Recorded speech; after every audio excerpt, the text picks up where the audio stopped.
यदि आप इस तरह ही हेल्थ के बारे में जानना चाहते हैं तो सब्सक्राइब करें ये चैनल और बेल आइकन दबाएं ताकि हर नए वीडियो का नोटिफिकेशन सबसे पहले आपको मिले।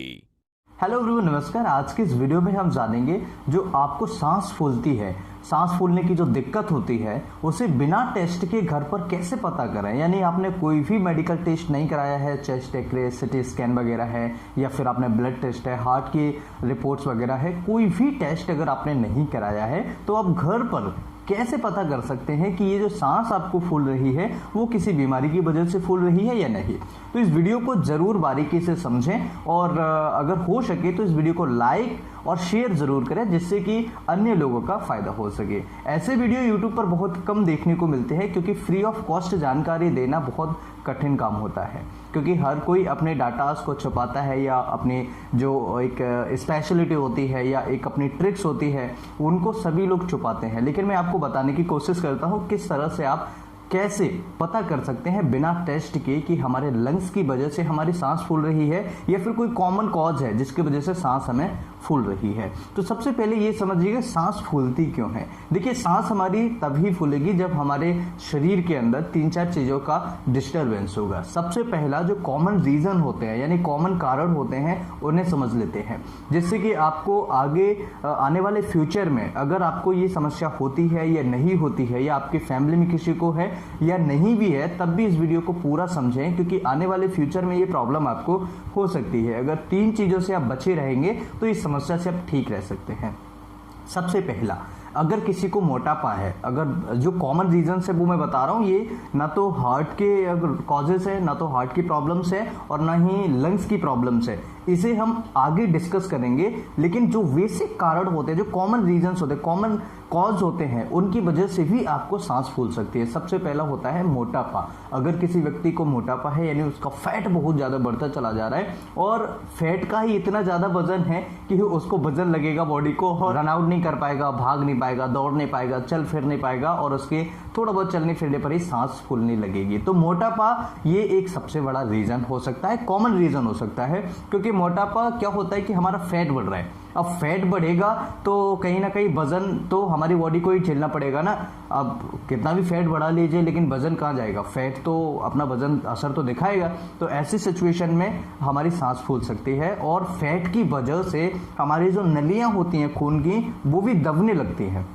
उनके दबने की वजह से भी आपको काफ़ी सारी प्रॉब्लम्स होती है। आपने देखा होगा कि जब मोटे व्यक्ति को कैनोला लगाते हैं, कैनुलेशन करते हैं, तो उस समय बहुत ज़्यादा मेहनत करनी पड़ती है, क्योंकि कैनुलेशन के लिए वेन्स को ढूंढना बहुत बड़ा टिपिकल काम होता है जब कोई फैटी व्यक्ति या कोई मोटा व्यक्ति हमारे सामने आ जाए कैनुलेशन के लिए। तो मोटापा की वजह से आपको ये प्रॉब्लम हो सकती है, क्योंकि मोटापा काफ़ी सारी प्रॉब्लम्स एक बीमारी डेवलप कर देता है। दूसरा कारण हो सकता है एनीमिया। अगर किसी व्यक्ति को एनीमिया है, एनीमिया यानी खून की कमी, और ये सबसे ज़्यादा महिलाओं में देखने को मिलती है। आपने देखा होगा कई महिलाएं ऐसी होती हैं वो कहती हैं कि हमने सर अपने घर की जो सीढ़ियाँ हैं वो चढ़ी और हमें हांफने आ जाती है। तो ये एनीमिया की कमी की वजह से भी कई बार देखने को मिलता है। और एनीमिया अगर किसी मरीज को है, चाहे वो मेल हो या फीमेल हो, बच्चा हो, बूढ़ा हो, कोई भी हो, बुजुर्ग हो, हमारे कोई भी हो, अगर एनीमिया अगर किसी व्यक्ति को है तो उसकी वजह से हमारी सांस फूलती है। अब एनीमिया की वजह से सांस क्यों फूलती है? क्योंकि एनीमिया में क्या होता है, हमारे लंग्स के अंदर प्रॉपर तरीके से ऑक्सीजन नहीं पहुंच पाती है। अब लंग्स के अंदर ऑक्सीजन क्यों नहीं पहुंच पाता है? इसलिए क्योंकि लंग्स के अंदर जो ब्लड हमारा है, जो ऑक्सीजन को लेके जा रहा है, वो कम होता है। जब ब्लड ही कम होगा तो ऑक्सीजन का कैरी जो ट्रांसपोर्टेशन कर रहा है ब्लड, वो सही मात्रा में नहीं कर पाएगा, जिससे लंग्स के अंदर ऑक्सीजन की कमी होती है। धीरे धीरे हमारे बॉडी के अंदर, हार्ट के अंदर भी ऑक्सीजन की कमी होने लगती है और हमारी सांस फूलने लगती है। इसके अलावा तीसरा कारण होता है लैक ऑफ एक्सरसाइज या लैक ऑफ फिजिकल एक्टिविटी, मतलब कि कोई मेहनत का हम काम ही नहीं कर पा रहे हैं। अब मान के चलिए एक व्यक्ति है, जैसे मुझे मान लीजिए मैं हूँ, मेरा बैठने का काम है, और अगर कोई मेरे से कह दे कि मुझे यहाँ से 100 मीटर दौड़ना है तो मेरी हांफनी बहुत जल्दी हांफनी आ जाएगी, मुझे बहुत जल्दी सांस फूलने लगेगी। क्यों फूलने लगेगी? क्योंकि मैंने कभी मेहनत का काम किया ही नहीं है। तो ऐसे कई सारे मरीज होते हैं, ऐसे कई सारे लोग होते हैं जो मेहनत का काम नहीं करते हैं और उनको सांस फूलने की समस्या हो जाती है। तो ये 3 मोस्ट इंपॉर्टेंट कॉमन रीजन है जिनकी वजह से आपको सांस फूलने की दिक्कत हो सकती है। अब बात करते हैं लंग्स के बाद। लंग्स अगर किसी के डैमेज हो, जैसे स्पेशली अगर बात करें ब्रोंकियल अस्थमा के बारे में, तो ब्रोंकियल अस्थमा में आपको ये प्रॉब्लम हो सकती है। अब आपको कैसे पता लगेगा, कैसे डिफरेंशिएट करेंगे कि ये ब्रोंकियल अस्थमा है या फिर हार्ट की प्रॉब्लम है या फिर कॉमन बीमारी है? तो देखिए, जब भी ब्रोंकियल अस्थमा मरीज को होगा, ये बैठे बैठे भी हो जाता है, कई बार ये बैठे बैठे भी हो जाता है। तो आप चलने फिरने पर, मैंने आपको क्या बताया, अगर मोटापा है या एनीमिया है या हम कोई मेहनत का काम नहीं करते हैं और अचानक से मेहनत का काम करते हैं तो सांस फूल रही है, लेकिन यहाँ पर बैठे बैठे हो रहा है, तो एनीमिया में कभी ऐसा नहीं होता है। एनीमिया में या मोटापा में या फिर आपको क्या बोलते हैं physical activity, lack of physical activity में ऐसा कभी नहीं होता है। जो ज़्यादातर प्रॉब्लम्स होती है वो ब्रोंकियल अस्थमा में, ब्रोंकियल अस्थमा का पेशेंट बैठा है नॉर्मली और उसको ये समस्या हो जाएगी, तो ब्रोंकियल अस्थमा एक मोस्ट एक कारण है जो हमारे सांस फूलने की दिक्कत में आ सकता है। और स्पेशली लंग्स डिसऑर्डर्स के अंदर हम बात करें तो लंग्स की बीमारी अगर किसी मरीज को है, फेफड़ों में अगर किसी को प्रॉब्लम है, और ब्रोंकियल अस्थमा एक बहुत बड़ा रीज़न है जो सांस फूलने के लिए इंडिकेट हमें करता है। तो ब्रोंकियल अस्थमा हो सकता है, निमोनिया हो सकता है, इसके साथ में किसी को हो सकता है कि फाइब्रोसिस हो, लंग्स फाइब्रोसिस हो, इसमें भी आपको सांस फूलने की दिक्कत हो सकती है। इसके अलावा अभी जो रिसेंटली इन्फेक्शन चल रहे हैं, जैसे कोविड इन्फेक्शन है, ये भी लंग्स को डैमेज करता है, इन्फेक्शन करता है, तो ये भी लंग्स के अंदर इन्फेक्शन करता है, लंग्स को डैमेज करता है। ऐसी सिचुएशन में भी आपको प्रॉब्लम हो सकती है। इसके अलावा अगर बात करें कि हार्ट की प्रॉब्लम, तो जिनको एंजाइना है, एंजाइना की वजह से आपको ये प्रॉब्लम हो सकती है। एंजाइना में क्या होता है कि पेशेंट की जो ब्लड के द्वारा जो ऑक्सीजन पहुंच रहा है हार्ट तक, वो प्रॉपर तरीके से नहीं पहुंच पाता है और उसकी वजह से जो हार्ट के मसल्स होती हैं वो धीरे धीरे काम करना बंद कर देती हैं। तो एंजाइना में ऐसी प्रॉब्लम हो सकती है। तो एंजाइना के कारण आपको अगर प्रॉब्लम है, तो एंजाइना कैसे पता लगाएंगे कि आपको एंजाइना की वजह से है? जैसे उसने थोड़ा बहुत चला, जैसे उसने थोड़ा बहुत अगर वर्क किया तो उसको चेस्ट पेन होने लगेगा और उसकी सांस फूलने लगेगी। ये एक इंडिकेशन होता है, एक सिम्टम्स होता है, एक करेक्टरिस्टिक एक सिम्टम्स होता है जो हमें पता लगाता है कि हार्ट की प्रॉब्लम है या नहीं।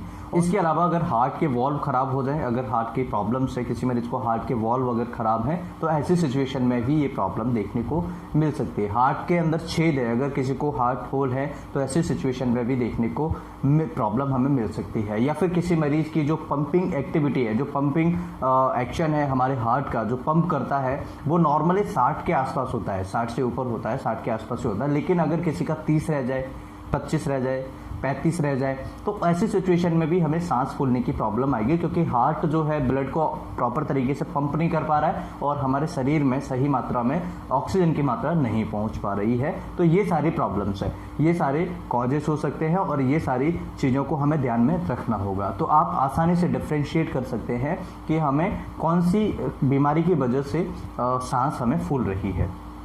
अब इसमें दो चीज़ें ध्यान रखनी होगी। अगर लंग्स की बीमारी है, जैसे अस्थमा की प्रॉब्लम्स है, तो उसमें क्या होता है, जो हवा का एयरवे होता है, हवा जहाँ से आ रही है जा रही है, वो एयरवे कम हो जाता है, वो कॉन्स्ट्रिक्टेड हो जाता है, उसका डायमीटर कम हो जाता है, जिसकी वजह से सांस जो है सही तरीके से आ नहीं पाती, जा नहीं पाती है और अस्थमा की प्रॉब्लम हमें हो जाती है। तो ऐसी सिचुएशन में हमें कौन से मेडिसिन लेनी होंगी? ब्रोंकोडाइलेटर्स। कुछ दवाइयाँ होती हैं ब्रोंकोडाइलेटर्स, उनको देने से मरीज को तुरंत रिलीफ मिल जाएगा। इसके साथ में जो पफ होता है, पफ को देने से भी ऐसे मरीजों को रिलीफ मिल जाता है अगर लंग्स की प्रॉब्लम्स होगी मरीज को तो।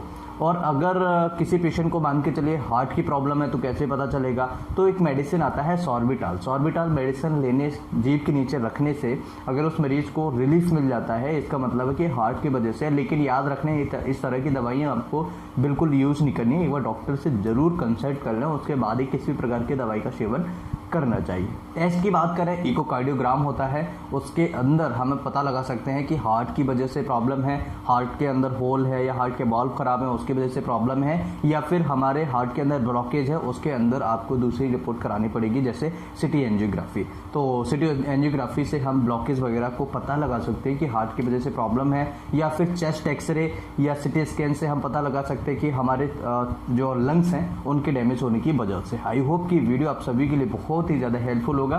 वीडियो अच्छा लगे तो लाइक, शेयर और सब्सक्राइब करें, कुछ पूछना चाहे तो कमेंट करें। मैं फिर मिलता हूँ इसी तरीके से नई वीडियो में, तब तक के लिए नमस्कार, जय हिंद, जय भारत।